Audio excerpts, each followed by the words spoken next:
লম্বা হুইসেল বাজিয়ে ইট কাঠ আর যান্ত্রিক জীবন থেকে একটু বিরতি নিতে ছুটে চলেছে ট্রেন।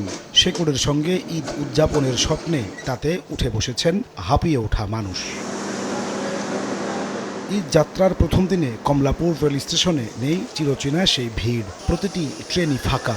সরকারি ছুটি শুরু না হওয়ায় যাত্রাপথের বিড়ম্বনা এড়াতে অনেকেই আগেভাগে পরিবার পাঠিয়ে দিচ্ছেন গ্রামে। ঈদের সময় প্রচণ্ড জ্যাম হয় ও প্রচণ্ড ভিড় হয়, এই জন্য ফ্যামিলিটিকে আগে পাঠিয়ে দেওয়া যেন সুবিধা মতো তারা যাইতে পারে। আগে যাচ্ছি যাতে পরে আমাদের ভোগান্তিতে না পড়তে হয় যানজটের কারণে বা অনেক ভিড় থাকে। কোনো ঝক্কি ঝামেলা ছাড়া ট্রেনে উঠতে পেরে উচ্ছ্বাস প্রকাশ করেন যাত্রীরা। পূর্বাঞ্চলের তুলনায় উত্তরবঙ্গের ট্রেনগুলোতে যাত্রী চাপ কিছুটা থাকলেও প্রতিটি ট্রেনই ছেড়েছে সময় মতো। এখন ঈদ মনে হচ্ছে বাড়ি যাবো, সবার সাথে দেখা করব।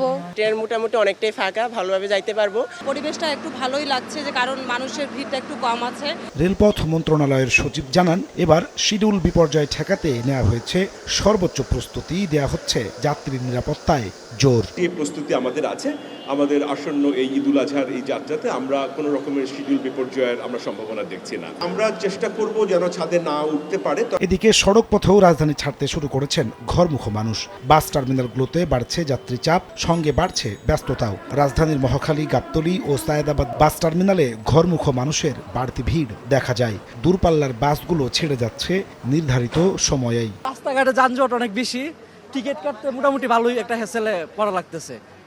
সবকিছু মিলে যাইতে পারলে আর কি স্বস্তি লাগবে। খুব একটা তেমন একটা ভিড় নেই, বাট মানে মোটামুটি অ্যাভারেজ যেটা আছে এরকম ভিড় আর কি। আগে যেভাবে যাইতেছে সেভাবেই যাইতেছে। ঈদের ছুটির পরে সরকারি ছুটি হলে বাড়তির চাপ বাড়বে। যাত্রাপথে চাঁদাবাজি, অতিরিক্ত ভাড়া আদায় কিংবা যানজট নিয়ন্ত্রণে নজরদারি অব্যাহত থাকবে বলে জানায় আইন শৃঙ্খলা বাহিনী।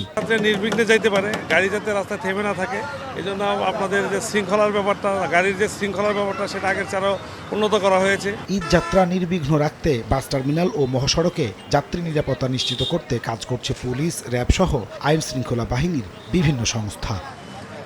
নাজমুস সালেহী, সময় সংবাদ, ঢাকা।